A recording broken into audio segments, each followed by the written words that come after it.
with about 1,600 national institutions all over the country.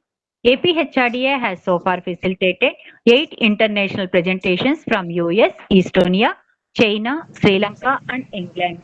APHRDA has completed 746 programs since its inception and trained nearly 70,000 employees. On account of social distancing measures, APHRDA has started conducting online knowledge sharing sessions from 22nd April 2020 onwards and completed 240 sessions with a participation of nearly 1 lakh employees. KPHRDA has conducted First Bill program of Government of Kerala initiative and has received a record views of more than 1 lakh. A number of training programs of the APHRDA are being supported by Department of Personnel and Training Government of India. The institute has so far facilitated training and state exposure for 81 officers of Central Secretariat from Government of India in the last 4 years. This is done in 6 batches of training. Senior functionaries of Indian Foreign Service have also been attached to APHRDA for their state exposure. Training programs of IAS probationers allotted to AP state are regularly being conducted at APHRDA. APHRDA has also facilitated the conduct of state attachment of civil service officers from Haryana as part of Bharat Darshan. Government of India have initiated a unique program called Ek Bharat Shrestha Bharat for facilitating officers from 2 states to spend considerable time in both the states. AP has paid with Punjab in this regard during 2019-20. APHRDA has completed capacity building training on Titli Cyclone project in collaboration with AP State Disaster Management Authority and UNDP. APHRDA has also conducted post-disaster need assessment study of the flooding in Godavari River with particular reference to East Godavari district. APHRDA has also completed a unique 15-day induction training program for visually impaired and deaf and dumb categories of employees belonging to different departments. This is supported by Department of Personnel and Training Government of India. APHRDA has completed direct trainer skill training to 424 identified resource persons and coordinators for the Animal Husbandry Department. A total of 2,400 distinguished resource persons from the different parts of the country have made presentations at APHRDA. All these details are available at our website www.aphrdi.ap.gov.in. APHRDA has evolved the practice of providing internship to college students in different streams. For the year 2020-2021, BITS Pilani Rajasthan Hyderabad campus has deputed 30 students to APHRDA under practical school program and has concluded. APHRDA, in association with UNICEF Hyderabad Field Office, has set up a Center for Sustainable Development Goals in January 2018 in its campus at Bapatla. The Center for Sustainable Development Goals of APHRDA supports the government of Andhra Pradesh in all its developmental efforts and provide technical assistance in all important programs. In the current year, the CSDG Center is pursuing disaster risk reduction activities under goal number 11 with the support of UNICEF. This is in addition to promoting all other sustainable development goals through appropriate capacity building efforts. UNICEF has sanctioned one more project called Child Friendly Local Governance by capacity building and strengthening of the Gram Panchayats, volunteers, and all other local stakeholders towards child friendly local governance and building the resilience of local governance institutions to help mitigate the adverse impacts of emergencies. As part of this project, APHRDA has completed training of trainers for district level officials of 5 major departments. Have also conducted programs for mandal level officials and we are conducting GP level programs. MHM Working Committee has been constituted by APHRDA with technical support from UNICEF. This committee is unique in South India. Bharati garu, you should That is repeat the full form. yes, yes, sir. Ministerial Hygiene Management Working Committee has been constituted by APHRDA with technical support from UNICEF. This committee is unique in South India and has members from all the major line departments. As per the recommendations of the Ministerial Hygiene Management Committee, Srimati Anuradha Madam, Principal Secretary, Women Development and Child Welfare, has issued a GO notifying Working Committee in Andhra Pradesh. This GO enables APHRDI with support from UNICEF Hyderabad Field Office and also with all line departments for effective implementation of various programs, policies, and guidelines related to menstrual hygiene management towards creating a safe, supportive, and health environment for women and adolescent girls to maintain menstrual hygiene management with dignity and privacy. Thank you, sir. Ms. Jansi, kindly introduce today's distinguished speaker. Good morning, everyone. Now, I would like to introduce today's speaker, Sri Ashwin Lingaya, Disaster Management Expert, Project Coordinator, Capacity Building Officer, DRR, Telangana State Development Planning Society. His education MSc in Disaster Management, Tata Institute of Social Sciences, Mumbai. Sir having 5+ years of experience in disaster management, project management, and institutional capacity building. Now I welcome Ashwin sir to take online session. Welcome, sir. Thank you so much, madam. Good morning, everyone. Good morning, Mr. Bani, sir. It's good to be back doing training again with APSDI.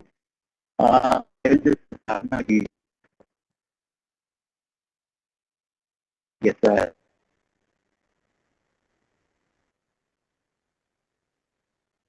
Yes, sir. Yes.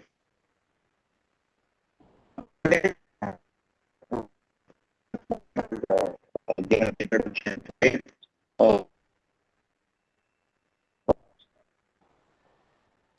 Introduction action in on the page.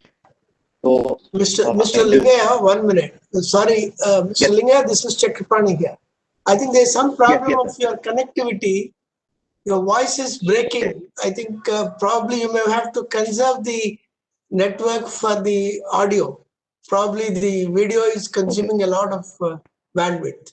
I see. So then I'll stop my video for a while. Yeah, you can stop for a while and see how it shapes up. Yeah.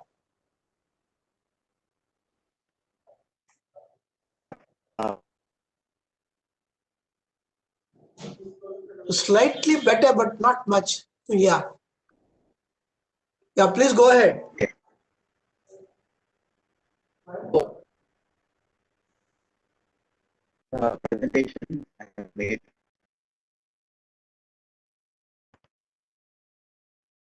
Yes.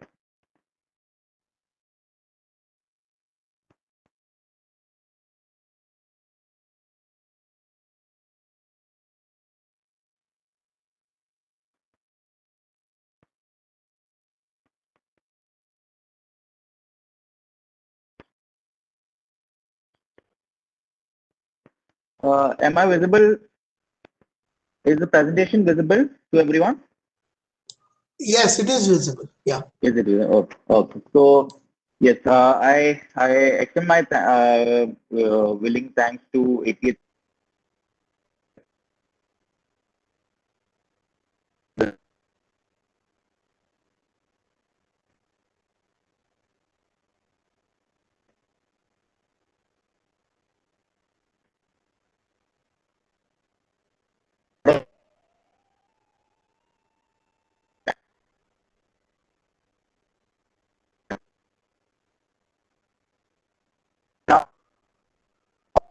What capacity building is? Why are we doing this? What is the idea behind it?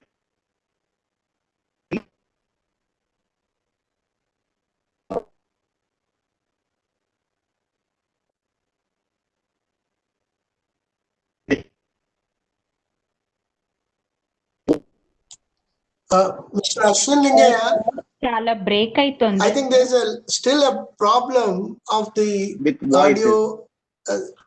Yeah, no.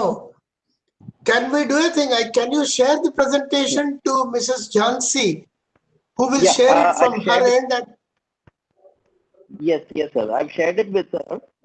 Jansi, Shyamala Jhansi ఎవరో ఒకళ్ళు మీరు presentation share చేయండి అమ్మా, sir దగ్గర voice మరి voice వినపట్లేదు. Jhansi madam presentation role ఇచ్చాను madam. Madam share చేస్తాను. ఝాన్సీ మీరు షేర్ చేస్తారా ప్రెజెంటేషన్? Okay sir, okay. మీరు చేయండి, బికాజ్ ఆయన వాయిస్ అసలు ఆయన బ్యాండ్విడ్త్ సరిపోతుంది. Okay.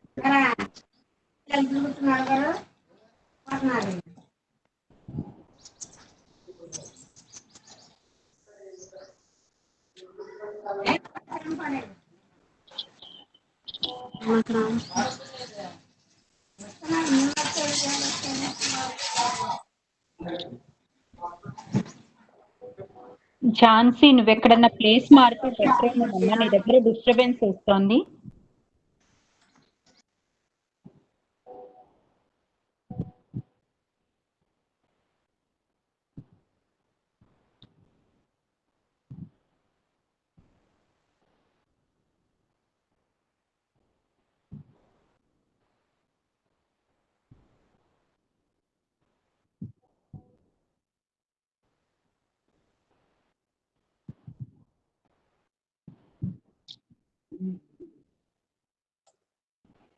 Am I audible now? How is that? No, you're audible, but you're sharing as a presentation. Hello, Jhansi. Sir share చేస్తున్నాను సార్.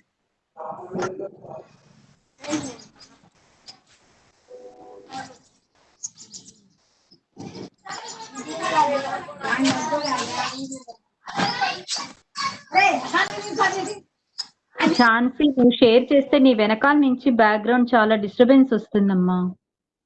నేను మ్యూట్ చేశాను మేడం, మేడంని మ్యూట్ చేశాను.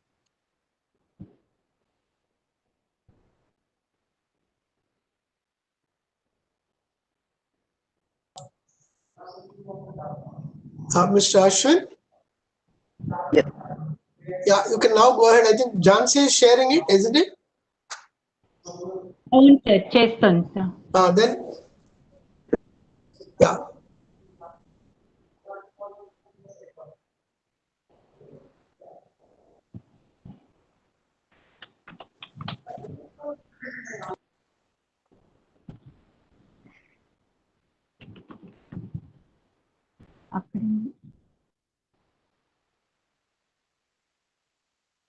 Can you go to the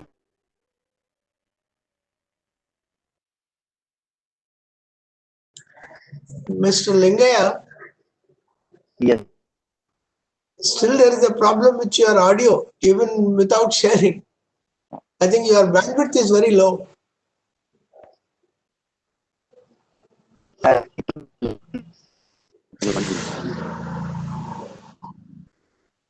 Yeah, now this sharing has started. Please start off.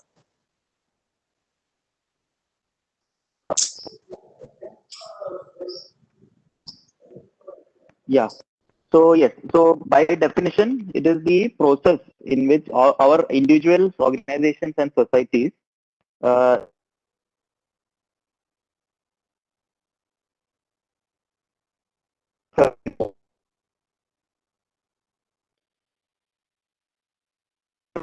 they are improving the capacity of institution, organization, and society, as well as the individual person, to come to to achieve our goal over a specific period of time. Now, why we are doing this?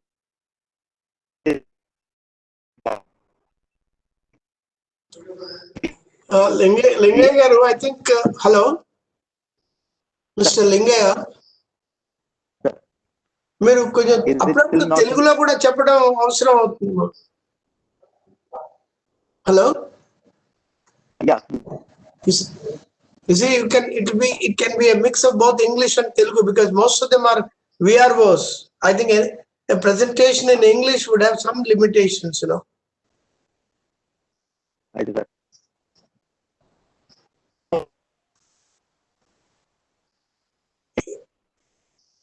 No, translation కాదు, మీరు hello, your mother tongue is Telugu, isn't it?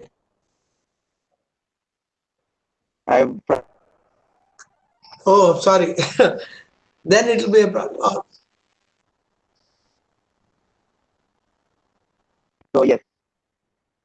Yeah, please go ahead then. Please go ahead.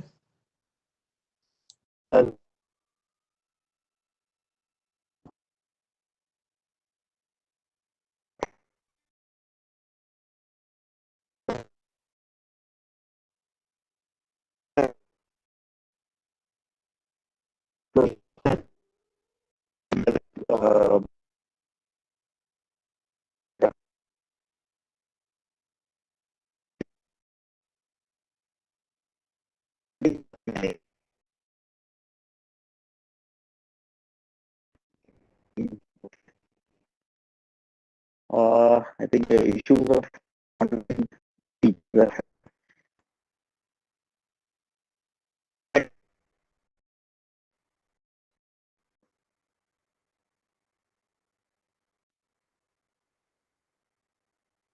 Thing is in but in one given level where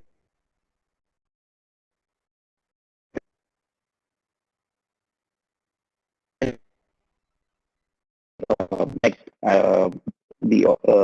that second level, and the third level will be the institution or the broader system, that is the disaster management system.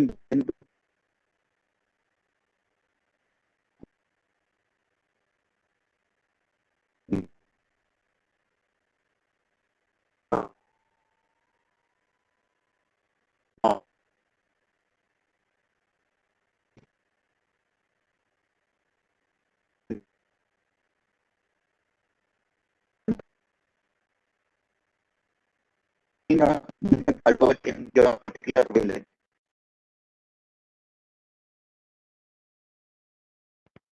Is my voice coming clear, sir, or is it coming?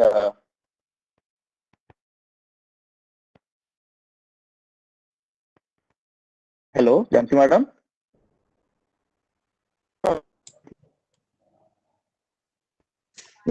It's breaking, sir. Breaking, sir. Jhansi మీరు నిన్న test చేసుకున్నారా?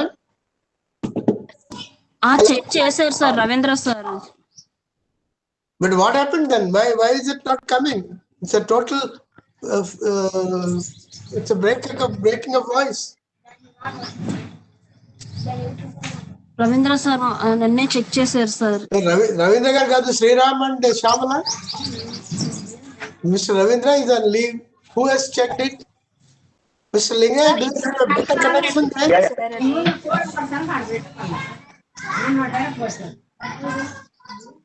Sir place మారితే ఏమైనా net సరిగ్గా రావచ్చు sir.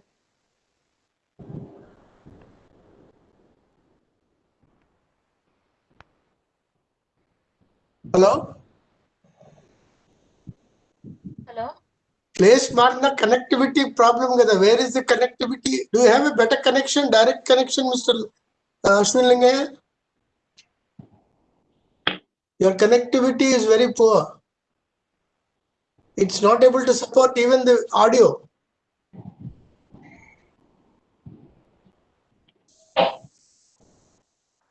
No, do you have another connection? Yeah, I'll connect with my mobile connection. That is better sir. Mobile నుంచి connect అయితే కొంచెం బెటర్ ఏమో, లేకపోతే అంటే ఎలాగో వీళ్ళు షేర్ చేసేస్తున్నారు కాబట్టి PPT. Yeah, let him do that. Let him do that because this connectivity is absolutely poor and miserable. Disconnect and join through mobiles, sir. Sir.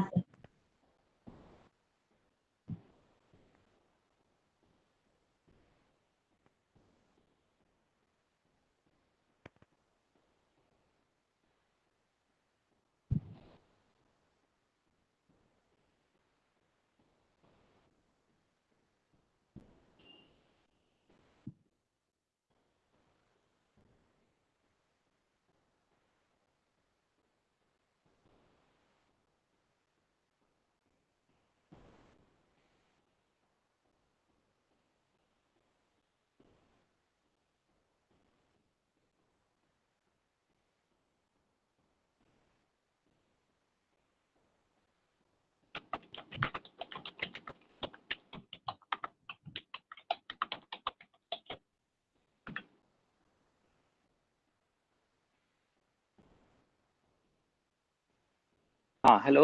Am I audible, sir? Yes, sir. Yes, sir. Is it clear? Is it coming smooth? Yes, sir. Oh, perfect. Okay. So yes. So like I was saying, the capacity, improving the capacity doesn't mean that it is only for building the building the capacity by providing trainings. It can be for any infrastructure, that is any physical structure. If it is if we are doing it for, if you are building it for the society or the community, that can also, that can have an impact in reducing the disaster of that particular village or particular mandal. Then that is also a, that is what, that is also kind of a capacity, improving the capacity. Then we can improve the capacity of institutions for the same, developing SOPs, that is standard operating procedures for the same. Then societal coping abilities, that is improving the coping capacity, that is the resilience of a particular village to cope up with the uh, abilities of during disasters or after disasters. Then we, by improving the human knowledge, that is improving the knowledge of that particular officer or that particular individual, then we are kind of indirectly improving the capacity of that whole region. Now if you go down, madam, just can you just scroll down a bit? Yes. No, the previous slide itself. Yes. Now, another way to improve the capacity is to provide, a better leadership and a better management of the whole trainings, or the management of the whole, improving the, by improving the capacity. Now, so yeah, so the idea is the capacity building or development for DRR doesn't only mean that we are just providing the training and, yeah, we are expecting the villagers or the VROs to do whatever is required. No, it is when we are improving the institution-wise infrastructures, when we are providing better knowledge, when we are building the awareness of that particular society through, let's say, mock drills, conducting mock drills in the field level, we are indirectly improving the capacity. So yes, so now if you go to the next slide, here we see why we are focusing more on capacity development, why we are supporting the program of capacity development. Now, if we see for a particular country, that is in India as such, because this is applicable not just for the whole country, not just for the whole state or the Andhra Pradesh state, but we are seeing the importance of capacity building for the whole nation as such. Now, if we see here in this slide, we see that the development performance of a particular country is dependent on the how much we are building the capacity of that particular country. That means if the development is the performance of the development is directly linked to the capacity of that particular country. Whereas same goes to the development and aid effectiveness. That is how effective the aid and the development is in a particular country is directly dependent on the capacity. So the importance of developing or building the capacity is directly interlinked between the effectiveness and the performance of that development. So this is all very theoretical. I know it might sound a bit theoretical, but we will come in the next few slides. We will come to the different aspects of capacity building. Now, in the next slide, we see that capacity building, what the difference between capacity building and capacity development. Now, why initially we were saying we were talking about capacity building. We are building the capacity. We are building the resilience. But now we have shifted that focus from capacity building to capacity development. Why? Because development is a more holistic way. That is, we are involving a lot of other uh, supporting factors. So if you see the first point, the capacity building means it has a narrower scope compared to capacity development. That means it is capacity building is just a step which we take for getting developed. But whereas capacity development means we are developing in a broader format for that for the outcome, whatever the intended outcome is. Now the second point is more on the initial stage. The capacity building focuses more on the initial stages, and it is not the capacity building is the step which we take, or the initial step which we take for building DRR. But whereas capacity development is we are initially creating the option, that is by planning and by budgeting what we do in a project as such. That is the initial creation, and then now we are building on that for enhancement. Now the third point also says a similar thing, that is uh, this is concerned with the outsiders. That is, it need not be a person from that particular location. It can be from anywhere from outside. But whereas capacity development is, it will focus on existing players and the capacities, or the existing framework in that particular region. Now, basically, it is capacity building is short term, and capacity development is for the long term, as a long term perspective. Now, go next slide, please. Yes. So here we see the three levels of capacity. This is also a bit theoretical, but then why I will tell you why I'm saying all this. Why we have to focus more on the capacity, the word capacity, because this is the major activity that we have to do in order to develop disaster risk resilience. So there are three levels of capacity. Now the whole outer level, if you take, this is the Venn diagram, but if you take it as the outer level, the enabling environment, that will be the most outermost level. And that means the particular frameworks, the particular policies, different acts, our Disaster Management Act 2005, then any other governmental or political factors that define how we can improve the capacity of that particular state or a country. That is the enabling environment, or the system in which we work in. For example, the government orders, or the government structure, the institutions within the government, those are the enabling environment. Now we come to the enabling environment. Now we come to the organizational level.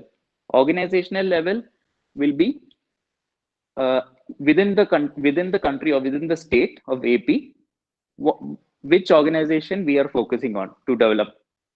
So, for example, if we are taking the state of AP, let's say under let's say East Godavari district, the department or the organization for the Department of Health, let's take as an example. Now, what is the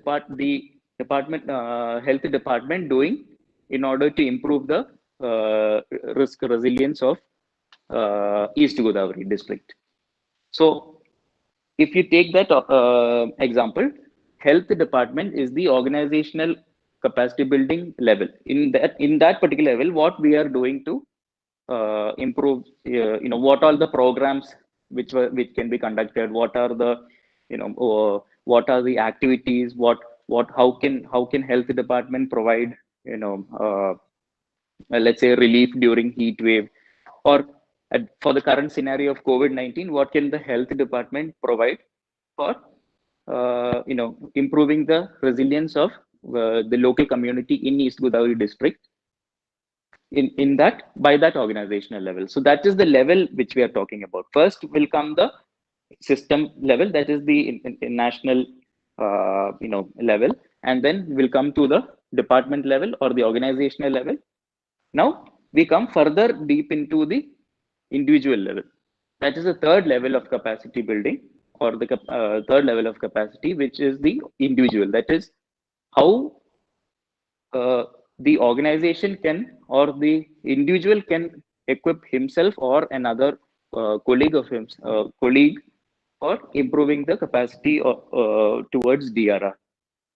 So individual is very clear. That will be more of the personal level. That means skill building, specific skill building techniques. Then how he can, what will be his or the individual's reaction towards DRR. Yeah, so just like just the simple act of wearing a mask is also the individual's capacity to reduce the effect of corona in the during current scenario of COVID. So that is the three levels of capacity that we wanted to know. So yeah, I know it's a bit theoretical, but this is the broader levels. Now we come to the next slide. Madam, please, next slide.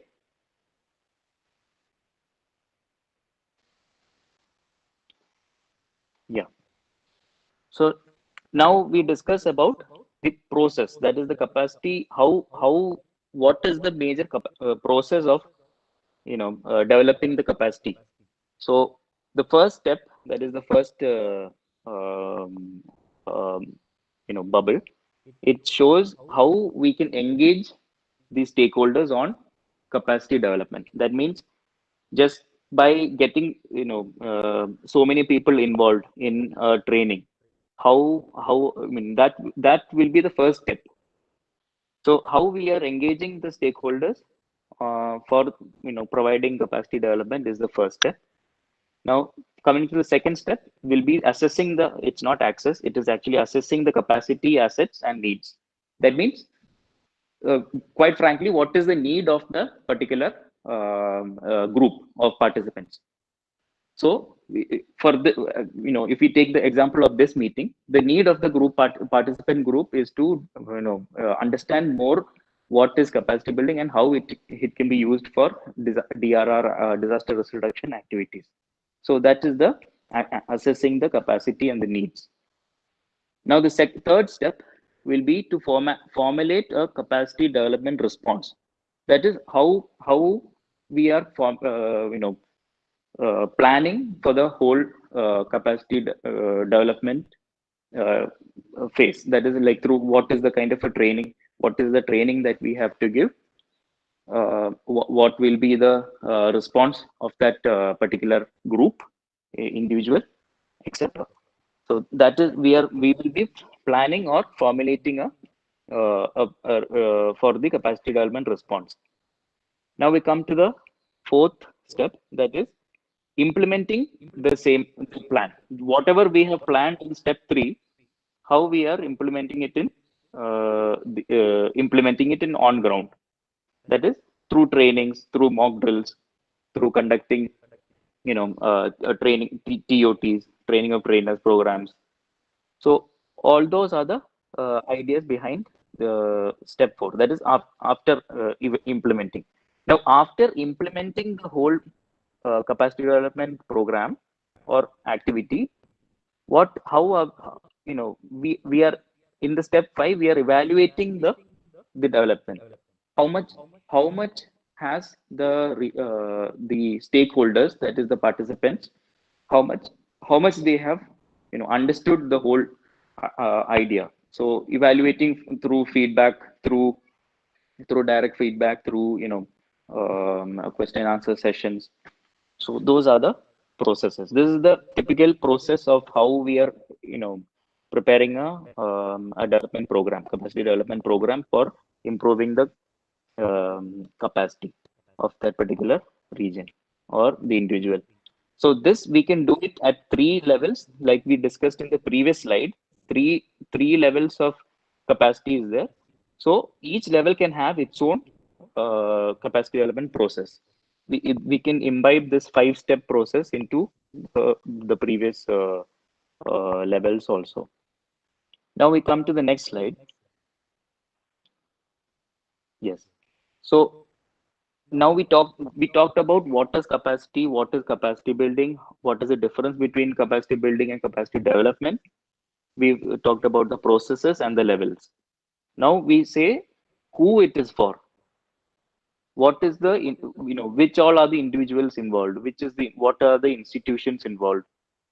So at the first level, that is, I was talking about the system level. So at the system level, it comes the ministries or the authorities and or the state governments. In our case, Andhra Pradesh state government. Now that is the overall systemic level. Now comes to the second level, that is the organizational level.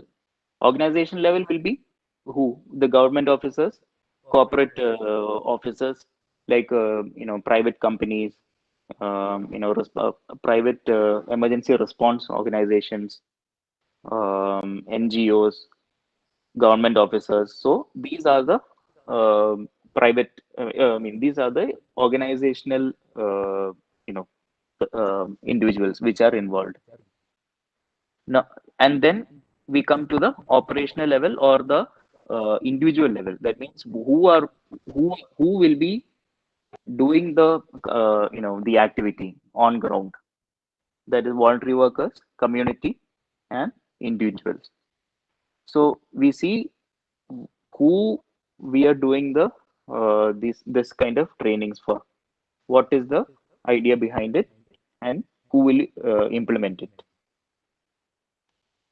Next slide, please.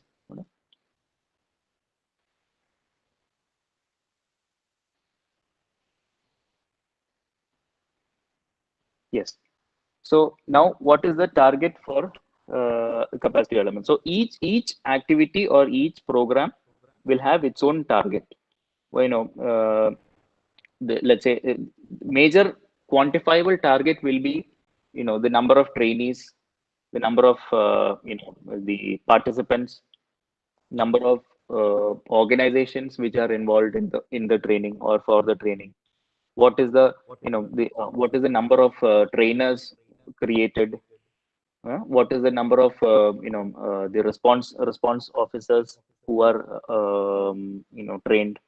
Those will be the targets. So if it can be even a resource allocation also. For example, any program, let's say at the village level, if it's if we are doing the if we are building something for the community, that also can be quantifiable. I mean, how much is the resource which is required for that event. Now, next slide, please.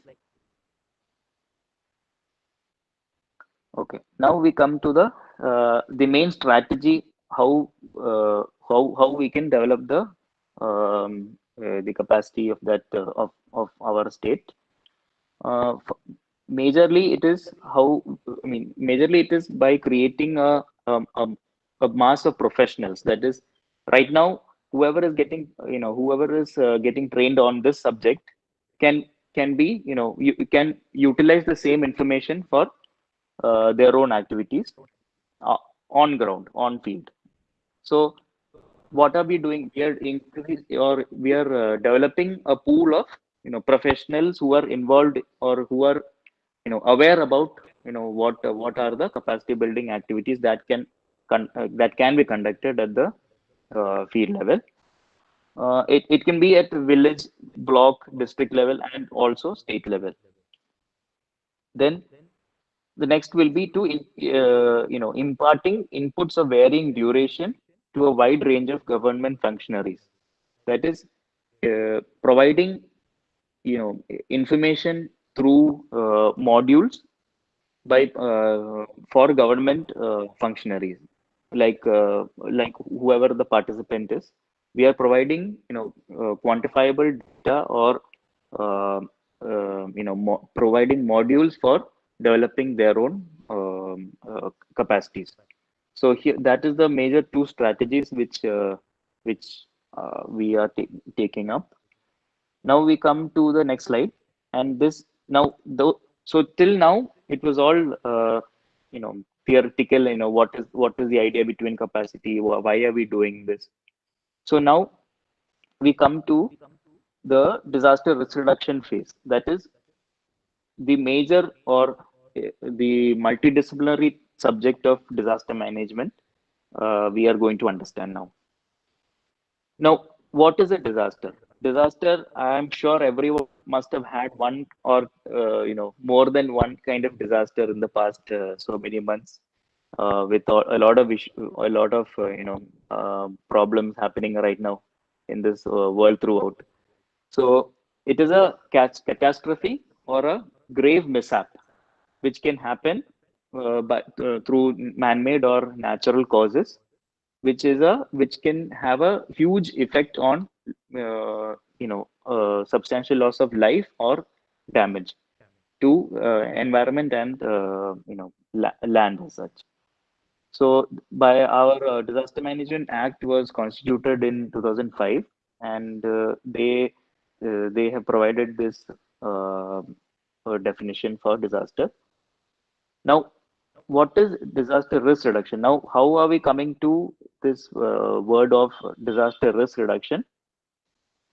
Now, this is the concept or practice of reducing disaster risk through management of causal factors. That is what we are doing as in preparatory manner, so that we can reduce the impact or the causing factor of what particular different kinds of disasters. Now, if we take the example of current COVID situation, what are the risk reduction activities that we are taking? For example, we are putting mask through on our face. So then we are doing hand sanitization. We are keeping social distance. So these factors, it affects or reduces the risk or reduces the vulnerability of that particular person to contract a disease. So this is very simply put, that is one method of disaster risk reduction.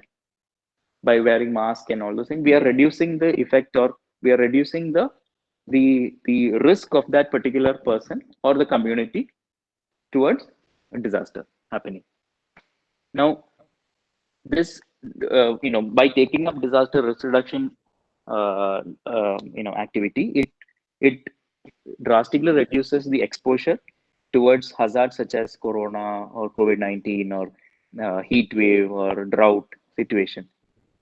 Then it lessens the vulnerability of people and their assets. That is, the vulnerability of the people means that is the how much you are exposed to a particular hazard, that will be reduced drastically, and also their land or their their assets. Now, yes, so effective improvement in the management of land and environment also is improved. Then it also leads to development of this SOPs, guidelines, rules, all those for the particular state. So, for example, in our Andhra Pradesh state, we have the Andhra Pradesh disaster management policy. We have the disaster management plan. I think each and every district also has their own district disaster management plans. City disaster management plans also we have developed with the UNDP. So these are the different kinds of acts or regulations or policies that could come as an after effect of disaster risk reduction activities in the state. Now we come to the next slide. It will talk about the whole disaster management cycle. I think I'm sure everyone must have gone through this slide once or once before. This image is about how the whole cycle is during a disaster, post disaster, and pre disaster. Now, if you see the first after a disaster, we always till 2005 we were focusing on the second the right side of the figure, that is emergency response, recovery, rehabilitation. How can we reconstruct the whole scenario? But now we shifted that focus from emergency response and how we are reacting towards a disaster to how we can what all we can do to reduce the risk towards that disaster. That is on the left side, that is the preparedness or the prevention and mitigation phase. So we have shifted from response and recovery to preparedness and mitigation. So this is the whole cycle. It is all interlinked, and we try our level best through capacity building activities to provide a better preparedness and mitigation towards disasters even before the disaster happens. So yes, so that is the that slide is about the disaster management cycle and what we are doing through DRR. Now we come to the next slide.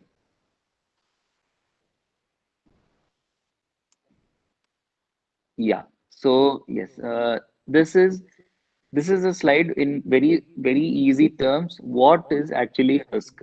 We are talking a lot about disaster risk, but we have to really understand what exactly is risk.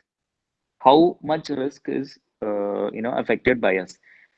So in this slide, we can see in the first image, there is a lion in a cage, and the person who is feeding the lion is inside the cage. So what happens?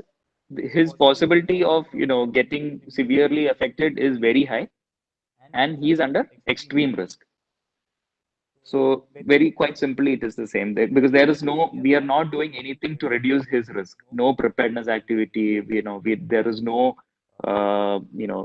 mitigation factors, nothing. It is open, and we are not doing anything to reduce the disaster risk. So that person is under extreme risk.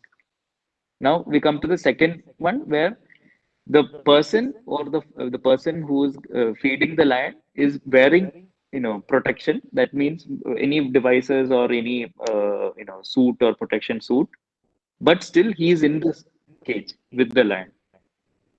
So that means severity will be less, but very high possibility of attack happening. So that is, he is under moderate risk. Although he is protective, but he is still in the cage with the lion. So obviously we are under moderate risk. That means in this case, if we take as an example, even if we are wearing, let's say, mask and sanitizing your hand and keeping social distancing, the other person or the whatever the next person is doing, if he is not wearing, or if the that person is not wearing any mask or anything, he is indirectly affecting you also. So you are under moderate risk even though you're wearing mask and hand sanitizing your hand. Now the third, I think madam, the PPT is gone. No problem. So the third will be, yeah. The third will be, that person is feeding the lion, but it is still open. I mean, he's opening the gate and then he's feeding the lion. So that means his severity or the possibility of affecting, due to a disaster is less, but still it can happen. So it is medium or more tolerable risk. Now, the proper way of conducting a disaster risk reduction activity is given in the last phase. Don't. It is just an example. So we have to see why we are doing, different things to moderate our risk. Last image shows that the person is under zero risk. That means he is feeding the lion from a separate entity, separate place, separate cage. So that is very simply put. This is what exactly is a the risk which we are facing. Now, if you go to the next slide, we see the whole the disaster profile of our country right now. Now, this I added because we have to, since India is a huge country and it is under threat of multiple disasters of different kinds, floods, earthquakes, cyclone. In Andhra Pradesh, I think last year itself there were multiple cyclones. So, and currently with the COVID also, that is also deemed as a disaster in this throughout the country. So yeah, so I just wanted to show the whole disaster profile, like how much our country is prone to multiple disasters, and this kind of indirectly tells us that we have to somehow improve the disaster management profile. Now we go to the next slide. So so this is the disaster management mechanism within our country.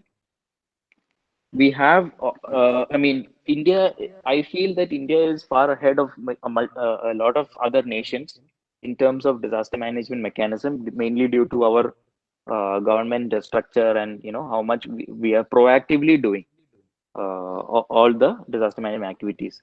So we have disaster management act in place, the plans, disaster management plan also at the state level. We have the Andhra Pradesh disaster management plan, and as well as the disaster management policy also we have at state level. Then we have introduced the incident response system, that is the IRS, that is different response agencies like NDRF, SDRF, fire, police, army, navy. All these, they have their own the structures. They have their own structures or their own hierarchy on attending to different disasters. So just like that, we are having an IRS system within the government state also. For example, we have the chairman of that particular DDMA, that is the district collector will be the head of the incident response system at the district level, and different jobs and roles and responsibilities have been assigned to each and every person. Now, then we have under our mechanism, we have the NDMA, SDMA, DDMA well established in AP. I mean, AP as a state also is far more ahead of other states throughout India, and I would say so. I mean, we are far ahead, but still we have to do a lot of work in this field. Then multiple agencies, who all are the agencies involved, NDRF, SDRF, then different technical agencies like such as IMD, INCOIS, APS, APSAC, APS, DPS. So those agencies, UNDP, international agencies also are involved in the whole disaster management mechanism. We have the SEOC, the State Emergency Operations Center in Vijayawada, which foresees the whole disaster management activities within the state. Yeah, so those are the mechanisms within the state. Now we come to the next slide, which is why we are doing this. Like, what is the requirement of reducing the disaster? You see, our country is third in terms of economical damages. That means out of all the so many countries, our India is deemed as third highest in economical damages. That is, if any small disaster happens, the impact of that disaster on our economy is very high. That is why just by doing 3 months of lockdown during COVID, the whole economy of our country has gone down, not depleted but still gone down. Why? Because we are highly likely to get economical damages. Just like that, through UN ISDR reports, 10 billion US dollar economic loss, 80,000 deaths since 2000. So huge numbers, and huge losses we have incurred as our country and as our state. So that's why we are doing a lot of interventions to reduce this somehow by 2030. Next slide. Yeah. Now we see the vulnerability of our state. We are just now we were talking about India as a whole. Now we see the what are the vulnerable things Andhra Pradesh is affected by. And as everyone know, cyclone, drought, floods, heat wave, thunderstorms, all these are affecting Andhra Pradesh. Even tsunami also. And now it is COVID-19 also has made this list. Then we have 9 coastal districts with a very huge number of coastline, which is vulnerable to floods, cyclone, tsunamis, etc. Now by UNDP last year they had developed the disaster risk index of different states. Of all the states of India, they have analyzed a lot of factors, and they have ranked each and every state according to the risk index, disaster risk index. And our state, our Andhra Pradesh state, falls in 8th rank. So that is high out of all the 29 states. So we still have to do a lot to improve. And then so 1,943 red category industries are there. Those are chemical or hazardous industries, MH units. So so these are the vulnerability of our state. That is, what are all the impacts or disasters that can happen to our state. Now we go to the policies or the international frameworks that we are following in our state or in our country to reduce the disasters. Madam, please next. Yeah. So here we see clearly the timeline of the whole policies. Those are the international strategies which are decided internationally, not just for India but throughout the world. And the more recent ones, that is from 2005 to 2015, we had the Hugo framework, that is HFA. That is also that there only we started thinking about the disaster risk reduction as such. So there we involved a lot of countries, and they have India is also a signatory to these frameworks. And the last 5 years, that is from 2015 to 2030, we have the newest, that is the latest, the framework for disaster risk reduction, which was signed by India in Sendai, Japan. So these are what it says is about different priorities and different goals to achieve to reduce disaster risk by the year 2030 by that particular country. So it explains a lot of goals, a lot of policies that, or a lot of points that we have to do in order to reduce the disaster risk by 2030. Now, yes, so carry on to the next slide. This will be for the framework. That is what we saw in the previous slide for Sendai framework for DRR from 2015 to 2030. We are seeing here. This explains the framework explains 7 broad goals that we are the country as such we are involved to reduce. Now, first framework or the first goal is to reduce the number of deaths due to disasters. That is, the major disaster effect is number of deaths. Any disaster, we have to reduce some through capacity building or through preparedness activities, the number of death. So first goal is that. Second goal is to provide wide participation in risk management strategies. That is, multiple strategies to manage different kinds of risk at the district level, state level, village level. So what we are doing in order to increase the participation of our stakeholders, that is our government or whoever it is, that is the second goal. Third goal is reduction in number of affected people.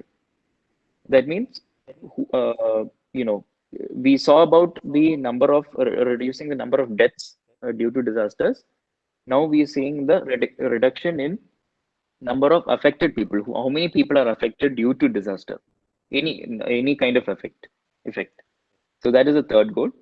Fourth goal will be increasing the international coordination and support. So our Honorable Prime Minister has signed this framework. So we have to, we are, willingly involving ourselves or the country into developing a better, resilience towards disaster risk. So that is the fourth goal. And fifth goal is reducing damage and monetary loss. So majorly different, affecting the, so for example, like any floods or any cyclones which happens in Andhra Pradesh, it affects a lot of, assets, that is houses, cars, roads, different electricity, different kinds of emergency functionaries. So how to reduce such damage or monetary loss? That is the second last goal. Last goal will be increasing the early warning system. That is, even before a disaster happening, we are getting the warnings. So in the case of cyclones, we get almost 1 week before itself, that a cyclone is coming, and this is going to make landfall. They predict where it is going, where it will make the landfall. So we have to have an improvised and improved response system through early warnings. So yeah, so that is the information and the for information and assessments. So these are the major goals in the framework, and we come to the in the same framework we have 7 goals and 4 priorities which we have to focus on. These are the priorities of action. That is why how we can improvise the framework into our current scenario. Now the first priority is to understand the risk. What exactly is the risk that you or your organization or your region is vulnerable to? And what are the different types of risk, different types of hazards that can happen in that region? First is that priority. That is the major priority. Second priority will be strengthening the risk governance. That means the current governmental structures is there. That how we can strengthen it for governing for better risk reduction activity there by the government. Second one is that. Third priority will be investing in disaster risk reduction. That is how we can provide adequate funding and adequate investments, not just in monetarily but through human resource or anything, through for reducing the disaster risk reduction. That is the third priority. The last priority is to build our resilience. So these are the 4 priorities of action mentioned in the framework, and we are signatory to it, so we are doing it diligently. Now we come to the next slide. So in 2015, our Prime Minister had signed a 10-point agenda for the whole country that is in line with the Sustainable Development Goals, which was also signed during the SFDRR in Sendai. So here we see, our Prime Minister had put emphasis on 10 points or 10 agendas that our country as such is going to be a signatory of, and we are doing as much as we can to develop these sectors. One is international cooperation towards other countries, having or supporting different developing countries by providing relief or any response or any other matters. Second is developing capacity, that what we are doing right now, uh, providing information and lessons and learnings through social media, through different kinds of technological factors we are doing. Then we are improving the academics also through through developing the universities. Then participation of women, risk coverage, inclusion of development policies. So these are a few sectors, or the 10 points or agendas which our which is part of the whole disaster.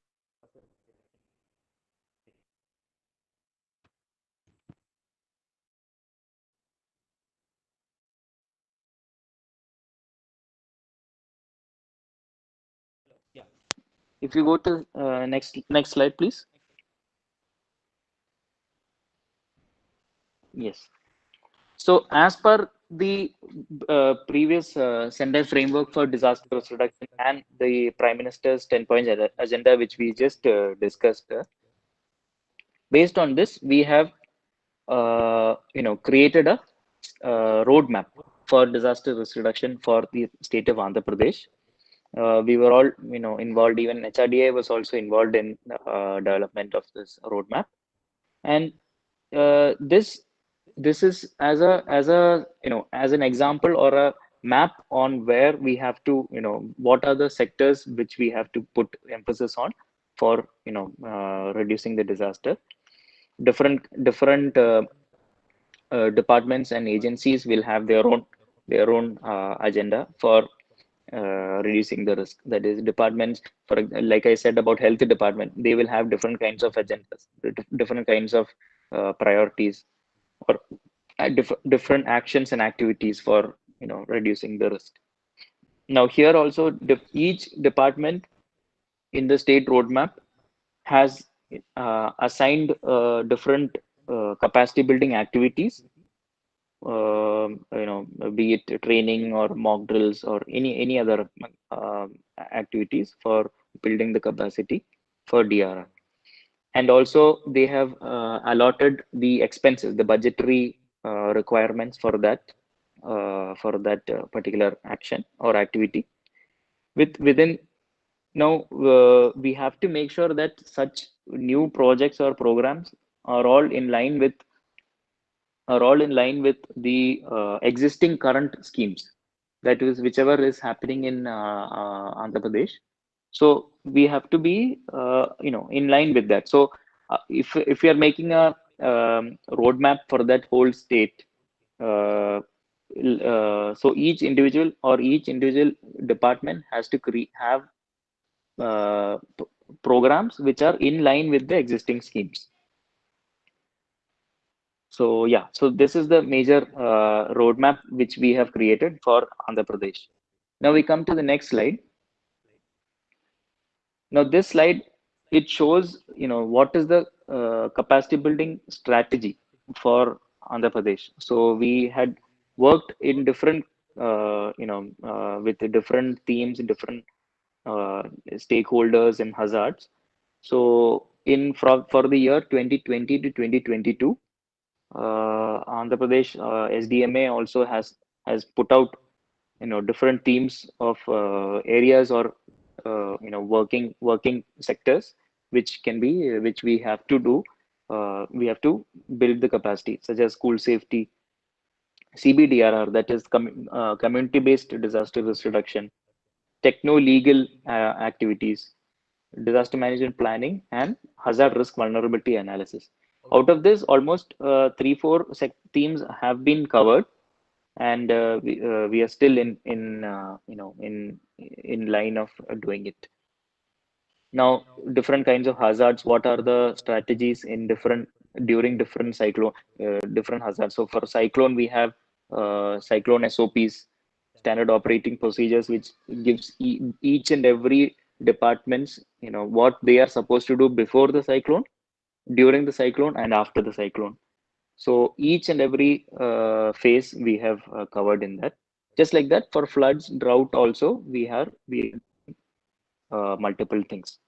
Now, how we are doing it through incorporating different technological advancements such as GIS and remote sensing. We have a very well, developed remote sensing agency, APSAC and APS, DPS we have.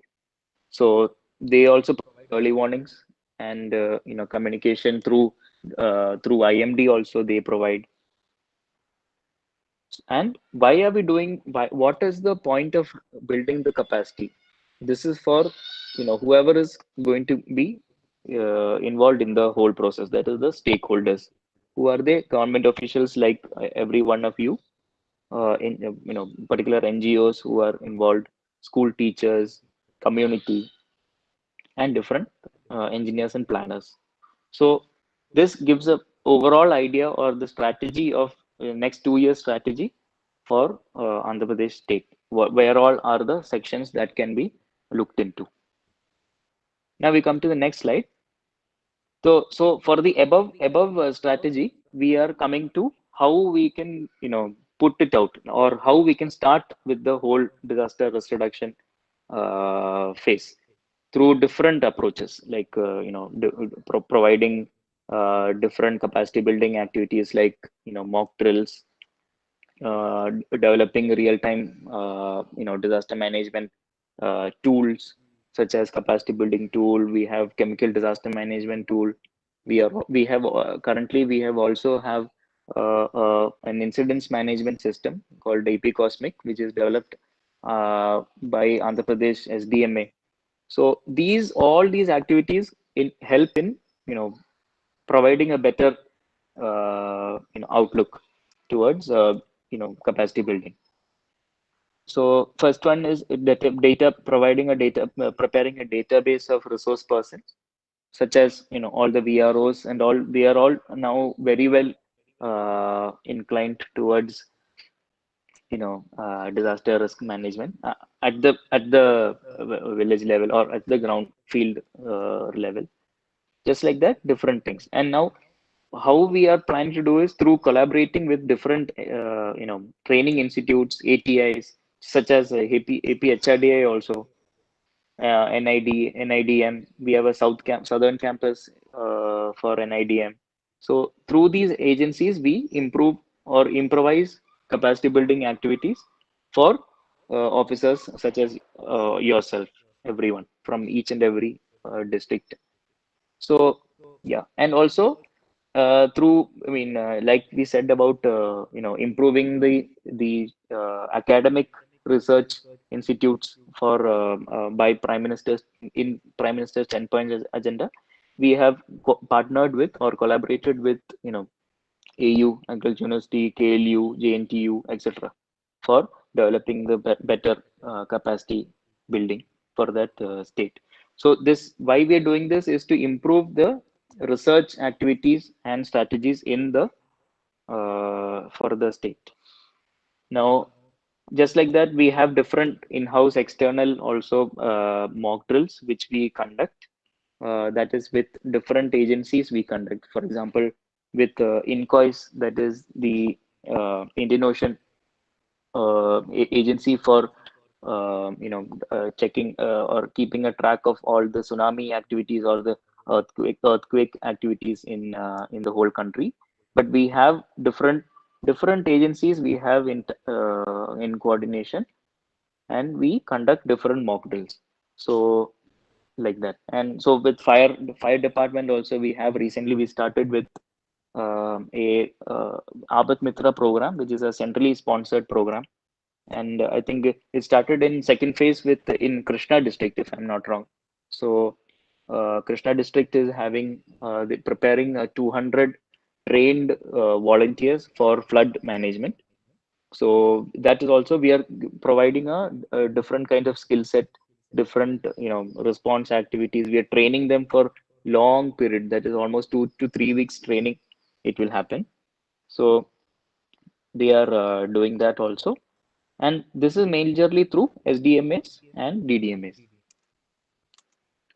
So yes, now we come to the next slide, which is about the institutional mechanism. So this one, I think I'm sure everyone will be understanding about how our state and how our national level, state level structure is, coordination mechanism is.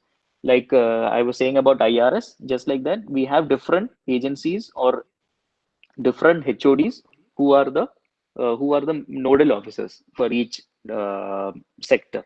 So for state government under NDMA, the state government will have different SDRF, the State Disaster Management Authority, and different relief commissioners. And at the district level, there will be a DDMA with district collector as the DDMA head. So these are the different institutional mechanisms. Now we come to the next slide. This details out. We see the existing and non-existing institutional mechanisms currently in Andhra Pradesh. In our state, look, what are the DRR mechanisms? So we have, clearly we have the disaster management rules, the SAP-CC, then drought memorandum. So drought memorandum we have for the uh, uh, whole country, but after each drought season we submit the drought memorandum. We have already started doing that. Then heat wave action plan we have, but we have a disaster risk roadmap for DRR for the whole state as such, but we don't have specific roadmap for agriculture and state health department. So we still have to develop on that. Then different institutions. What are the different institutions which are already existing? What are not existing? Such as if you see the roadmap implementation unit support is not currently there.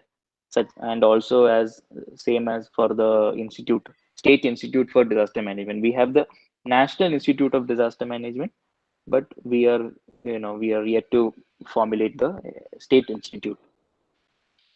So yeah, so IAG for Andhra Pradesh also, it is a different, it has different agencies, and we are in the process of formulating all these.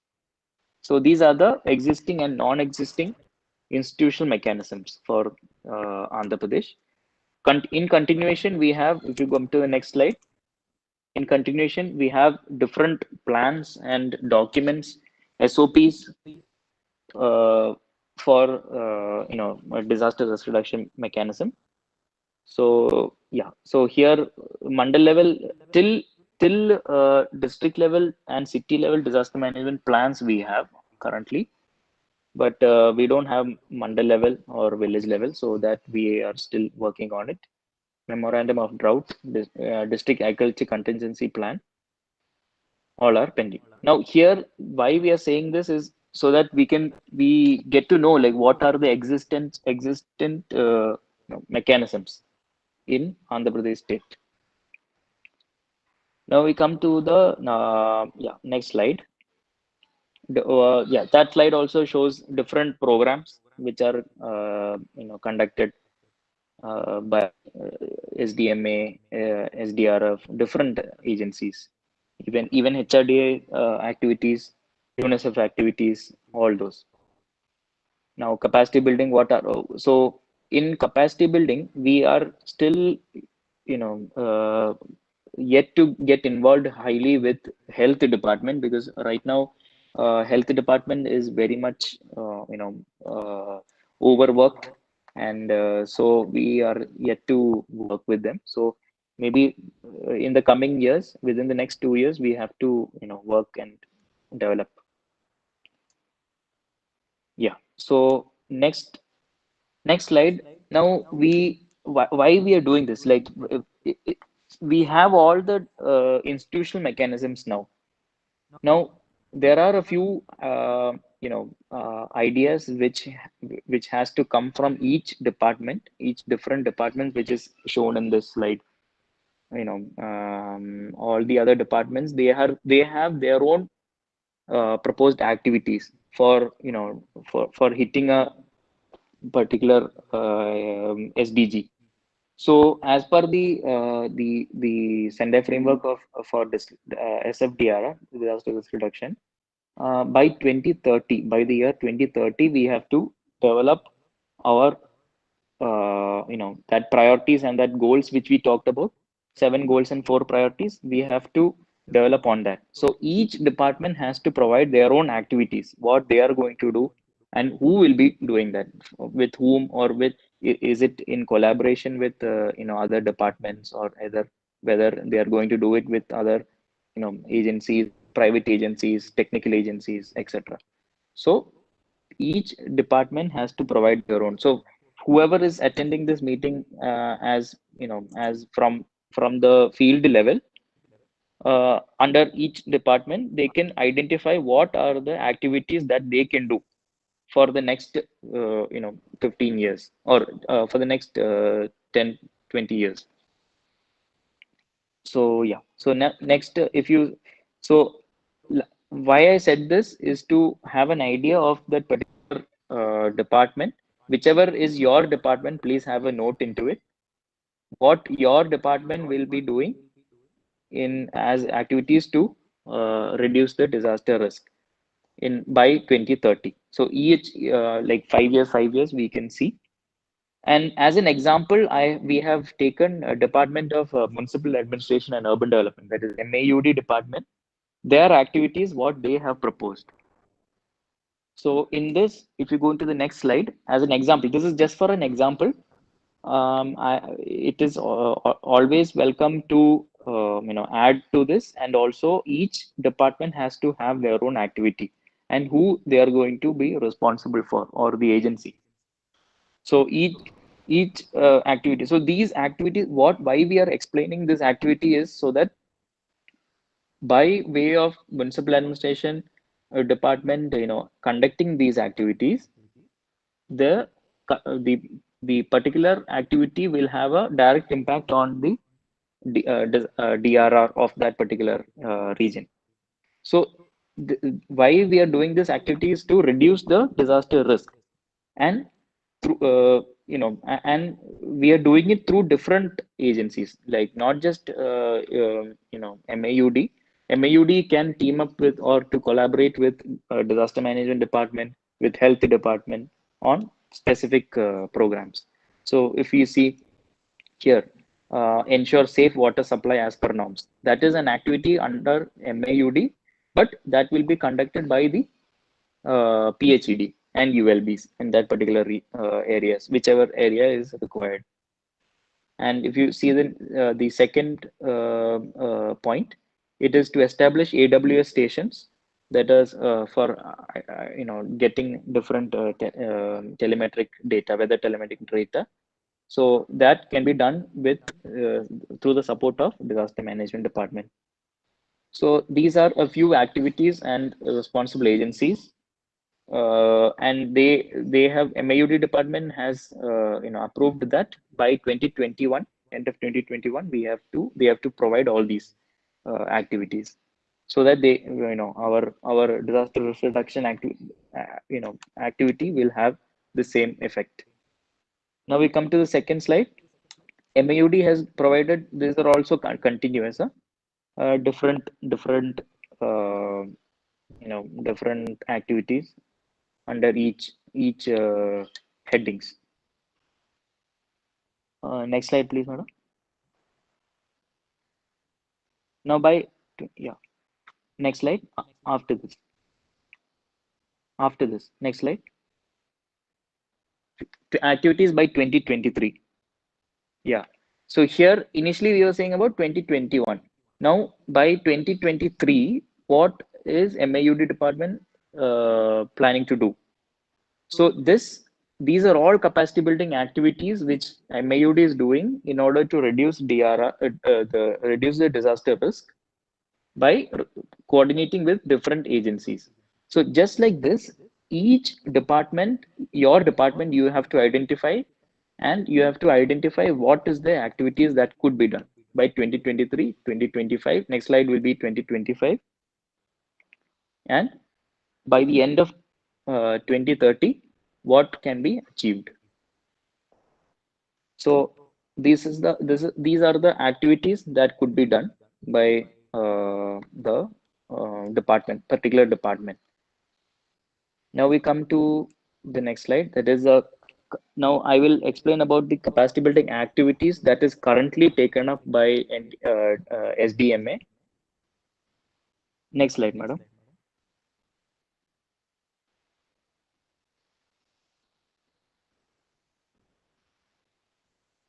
Yeah, next slide. After 2030. Yeah. Yes. So here we see the capacity building activities. It is just an overview of different kinds of different trainings and mock drills that could be done in order to improve the disaster risk of that state of our state. So it, like I said, no, in capacity building need not be only trainings and workshops. It could be institutional, it could be infrastructure development. It could be conducting different inclusive mock drills, meetings also. So different interdepartmental meetings, developing policies. All this could be activities for capacity building. Now, in AP SDMA under the Disaster Management Authority, we had developed different applications for disaster emergency response, then incident response system for floods and cyclones, and also for training educational institutions and education department in fire safety, in school safety, and also tsunami sensitization workshops. That is it's an international mock drill, mock exercise. It's called the IO wave, that is Indian Ocean wave. It happens every 2 years. So that also we conduct with different participation from field level agencies, right from field level agencies to NDMA. So we conduct tabletop exercise first, and then at the village level, we do evacuation and mock drill at the near cyclone shelters. Though throughout AP, the 9 coastal districts of AP, we have almost 1,100 multi-purpose cyclone shelters.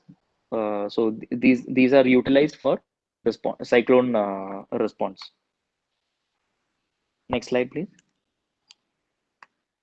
These are different kinds of conferences and policy meetings that had happened in the last few years towards reducing disaster risk for the state of Andhra Pradesh. We have a very Andhra Pradesh SDMA has a very holistic emergency operation center in Vijayawada, which has experts and technical agencies who have direct access to all the disaster management and monitoring phases throughout AP. Each and every incident which happens in AP is mapped on our COC. So for all those, we have provided different workshops and meetings, and for different agencies who are going to be participating accordingly. So chemical disaster management, we have teamed up with factories and boilers department. Different orientation program for drought management will have participant agriculture, horticulture, etc. So these are the different activities or workshops, that capacity building workshops, that could be taken up by each department. Next slide, please, madam. So I was saying about mock drills in Andhra Pradesh. We have completed all 13 district village level cyclone and flood mock exercise. So we have involved both the schools in that particular village, in the selected villages, to take part in the mock exercise. So we conduct almost almost about 59,000 people or population had been evacuated for as per the mock drill exercises, which was conducted through National Disaster Management Agency and through other response agencies such as NDRF, SDRF, fire, all those. And this we had done it with the help of education department also of AP, SCRT, Red Cross, and other private NGOs and non-governmental organizations also. Next slide, please. This is just a snapshot of all the the mock drill exercises which we had conducted. Next slide, please, madam.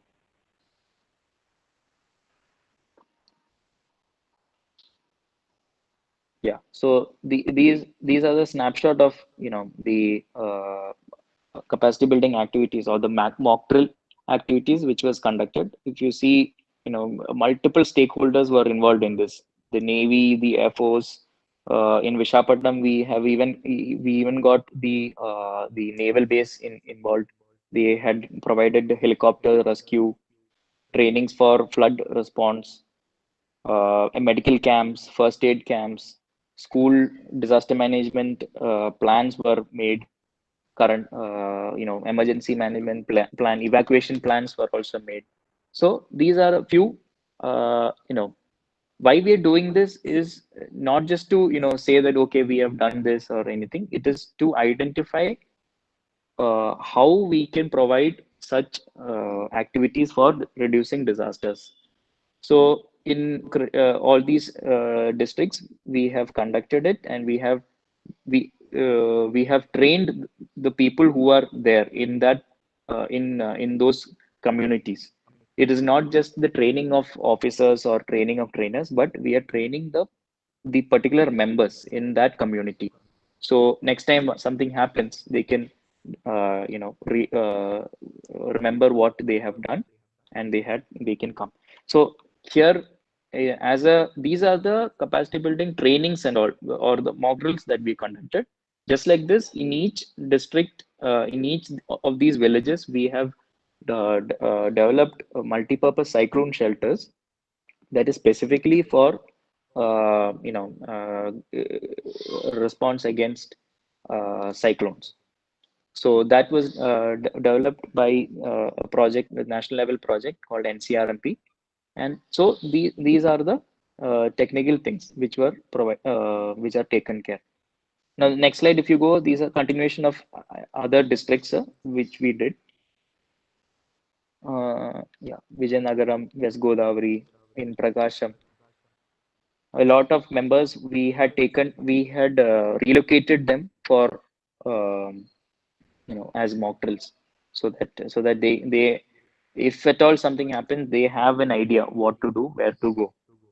So that was taken care by SDMA and other relevant agencies. UNICEF also had involved in this in the activity, the flood and cyclone mock drill. So each and every district had their own challenges, and for conducting these events, but still we somehow managed to take it done, get it done. Now we come to the last section of our presentation, and this we see, it is easy. I understand it's easy for us to say that, okay, we can do this, we can do that, but there are huge number of challenges which comes up during such trainings and such disaster risk capacity building programs. So during different events, we have a lot of challenges, but we have to somehow get it rectified. So at the organizational level, a few challenges which we faced would be an inadequate institutional arrangements, that is providing different arrangements for activities. Those were a bit tough to find. Then coordination, the lack of coordination. So this between organizations, there were a few lack. There was a lag of coordination between different organizations. For example, at the ground level, the DRO or the revenue department may not have enough, institutional arrangements, infrastructure for, providing this. But so that kind of coordination has to be developed. Definitely, the challenges will be there, but we are trying our best to reduce it. Then limited linkages with other stakeholders. So, for example, right now, I think for the program, if only one specific group of people are, invited. For example, let's say the revenue department was involved in the DRR activity. What will that happen? That will not have a very holistic view, no? So that will be, like I said about capacity building, it will be just a short term, very specific kind of a step instead of being a capacity development project. So just like that, there was, limited stakeholders involved. Then there were, we also noticed that there were coordination between CBOs, that is community-based organizations at the ground level, and the government. So that lag has to be mended at the organization. So these are the challenges at the organizational level. Then when we come to the personal level, so in the case of disaster management, since it's a very wide, since it's a interdisciplinary subject of different actors involved, at the personal level, there is a lot of trainings and education and self-awareness that we have to still do, that is still pending. And also the attitude towards disaster risk management. We will say that, okay, it's all easy, you can just say, we will do this training, and it is a capacity building activity. It is a capacity building activity only if it provides some input, or provides an attitude. That attitude should be there, that okay, while we're doing this, we are directly or indirectly, improving the results of that particular community or that organization. So that has to be there. Then providing high quality trainers. So the APHRDA has definitely a lot of quality trainers that who provides inputs, but that the lack of but other departments may not have that that kind of human resource for providing trainings. So that was a challenge. Then at the infrastructure level, for skill development, that is skill developing the the technical skill, soft skills of the officers or of the community at the field level was lagging. And also the infrastructure for trainings. So I mean, for Andhra Pradesh state, we have ATA such as APHRDI and NIDM Southern Campus, but for other states it is still lagging. So the importance of infrastructure, that is training halls, providing training materials, that is still a problem. And also the institutions and same, the institution is not, institutions doesn't, some may have institutions, but they don't have enough facilities. So those are the different challenges that was faced, or that could come during the trainings. So yeah, so these are the different activities of disaster risk reduction. And now I would like to have a small activity to identify what kind of interventions could be done for DRR in your particular sector. So whoever is, all the 400 people who are participating, if they can identify the area or sector where you can do intervention for DRR. So if you're a VRO, you can identify, where can I, or what can I do in order to improve the disaster risk reduction in your place. That could be, if that could be taken up, it will be nice. And also, what are the activities that can do? If you are from revenue department, what are the activities that you can do? And also, who can take that activity from your uh, department? So you can anyone from the participant? I've not heard anyone from the participants. So can any one of the participants take this? You just have to say, what can be the area or the sector where, as per the first question. Then second question can be, what are the activities that can be taken up by you? And third will be, who can take that up?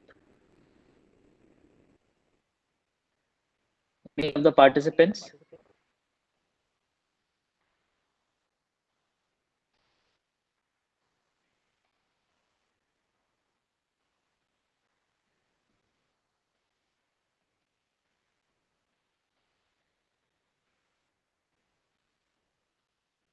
I think I saw two people who have raised their hands.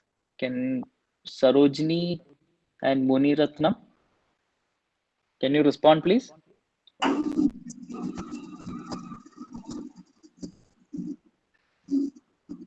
Hello Sarojini Jhansi గాని శ్యామల గాని చెప్పండి అమ్మా. Sarojini madam చెప్పండి. చెప్పండి.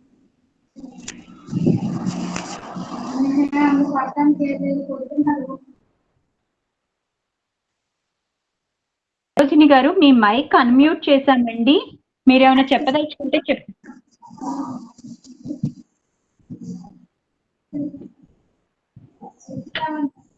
వినట్లేదట్టుంది. Okay. Anyone else? Muniratnam, sir? Hello Muniratnam sir.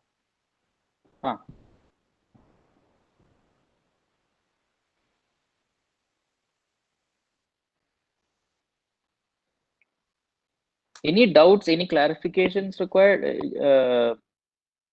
participants?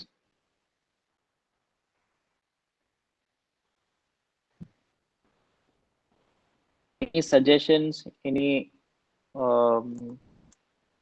Jhansi మీరు announce చేయండి. ఝాన్సీ కానీ శ్యామల కానీ చాట్ బాక్స్ లో రాయమని చెప్పండి, అన్మ్యూట్ చేస్తామని చెప్పండి. సార్ పార్టిసిపెంట్స్కి ఎవరికైనా డౌట్స్ ఉంటే అడగండి సార్. చాట్ బాక్స్లో అన్మ్యూట్ అని చెప్పి టైప్ చేయండి సార్, మేము అన్మ్యూట్ చేస్తాము.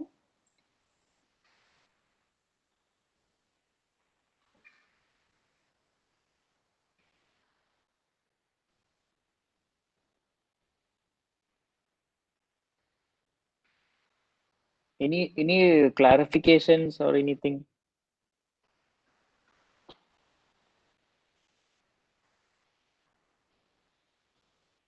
I'll have to then ask individually. Then I'll have to call your name out. Anyone who can, anyone who can Sriramurthy గారు. Hello Deputy Tehsildar garu, Sriramurthy garu.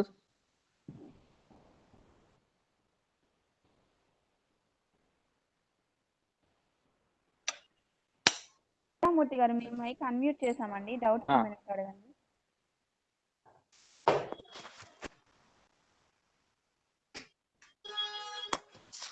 Sir.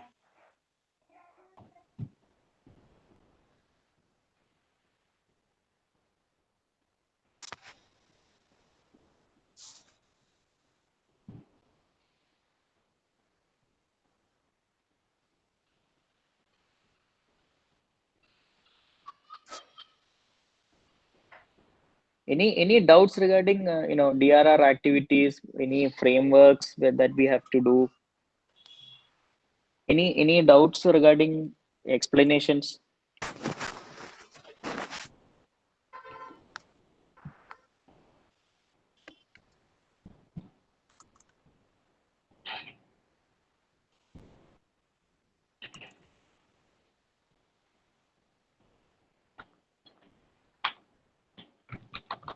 Okay.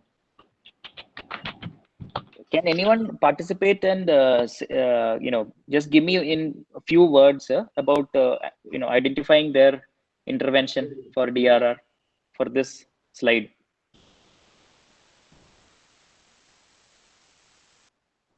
Madam, just unmute Raja Mohendra. Hello. Yes, yes, sir.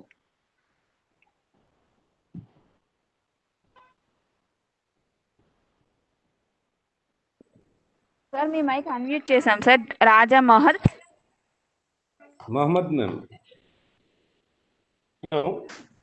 जी tell me sir. Sir आप अब तक मैं हिंदी में बात कर रहे sir आपसे. हाँ जी हाँ बात कर लो. आप अभी तक बोले सर पूरा आप समझ में ले आए सर. अब डिजास्टर मैनेजमेंट का ये आप तो रेवेन्यू डिपार्टमेंट एक्चुअली का ये बोले आप तक का हमें अब यही काम है 15 साल से कर रहा है sir.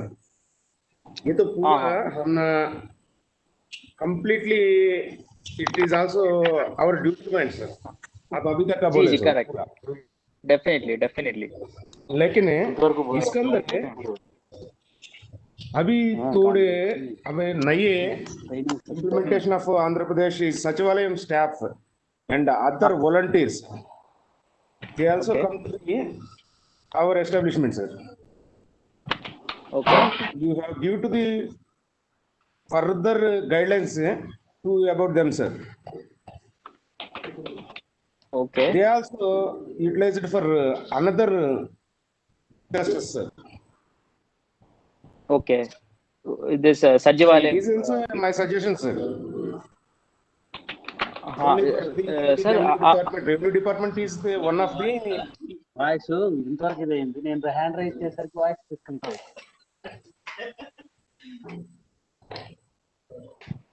Sir. Tell me, sir. Tell me. Continue. Sir, revenue department also working in the disasters, but more than disasters also we are also working, sir. But yes, definitely. With their training and another persons of the at also still now at Sachivalayam staff and government also given the volunteers other sources. It is also my suggestion only, sir. Thank you, sir. Yes. So actually, sir, we have participants from not just from revenue. I took revenue as an example. Yes, sir. But दूसरा department से भी है. तो actually क्यों है? क्योंकि disaster management is a multidisciplinary subject. That means different agencies different agencies have their own activities, है ना. तो like I said, gave the example of MAUD department have their own activities towards their plan I had given for 2030. Just like that, different agencies will have their own plans. So like you were saying, sir, very good suggestion that we have to involve other Sajivalaya staff and different members into it. That I very much agree, and we are trying our level best to do that. Actually, we are trying to involve them. Sajivalaya staff, they are a bit hard to involve because they are sitting there, no. But at the ground level, what DROs are doing should be very much highly appreciated, because they are doing at the ground level whatever we have.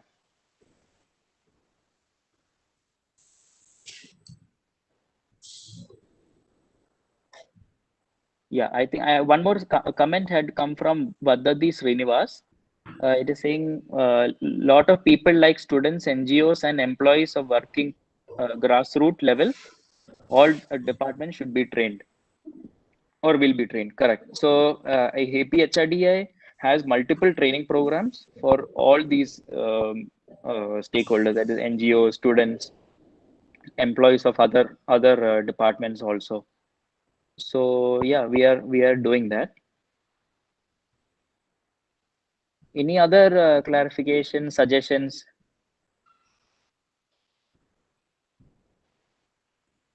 Any feedback?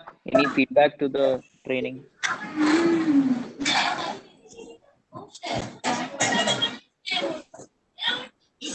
Sir ఇంకెవరైనా ఉంటే చెప్పండి sir. మీ questions chat box లో అన్నా రాయండి, మేము unmute చేస్తాం sir.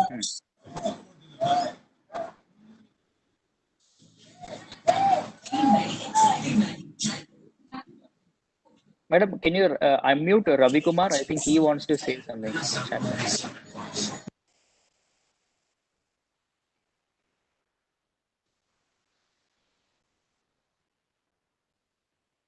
Ravi Kumar Garu, can you want to say something? Good morning, sir. Very excellent skills and training, sir. Hello, I am Sachivalam DRO in Pushpadrag Mandal, sir. Okay. Sachivalam DRO. Is it all of the clear and your people are most important work in disaster management? I think previous. Thank you very much. Thank you, Ravi Garu. Thank you for your suggestions and appreciation. And I would like to appreciate your VROs also, who are working tirelessly at the village level for all our trainings and programs by the state government, and it is very highly appreciated by everyone. So yeah, that I would like to say that. I understand Telugu is a bit tough. I am also not that. I mean, I understand Telugu, but if anyone wants to speak in Telugu, please go ahead, because I can understand Telugu. Only reply English or Hindi.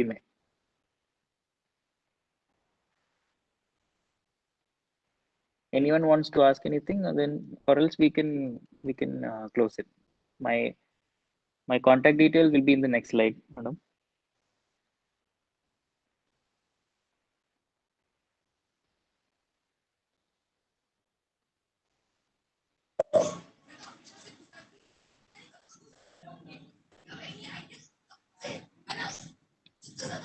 Sir ఇంకెవరైనా ఉంటే questions chat box లో అన్నా రాయండి sir.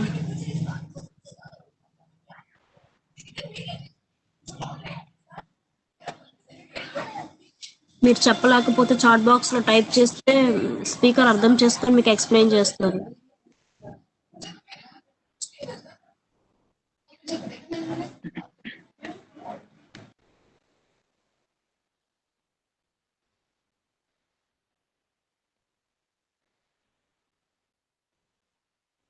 DG Garu is there, madam?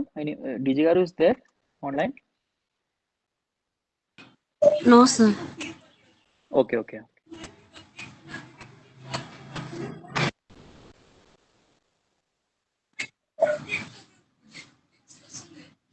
Sir, can we close it, sir? Yeah. Then I think if any nobody has any issue, any suggestions, then we can close it. Also, my contact details will be there in the next slide, madam. If you can slide down now, and if anyone wants to contact me for clarifications or questions, please you can contact definitely. Yeah, and I would like to extend my thanks to all the participants who have attended for 2 hours, taken their time off from their busy schedule and attended. I would like to thank APHIDA DG Garu also for the program, and and I hope we add value to all our expectations. Thank you, Jansi madam. Your wonderful presentation, sir. Thank you, madam. Thank you. Thank you all the participants for participating in this program. Madam, you can if Share, you sir, if PPT any to all the participants participants. please share. Okay, sir. Thank you so much, sir. Okay. Thank you, madam. Thank you Thank so you much. so Thank much you, to everyone. all. Thank you.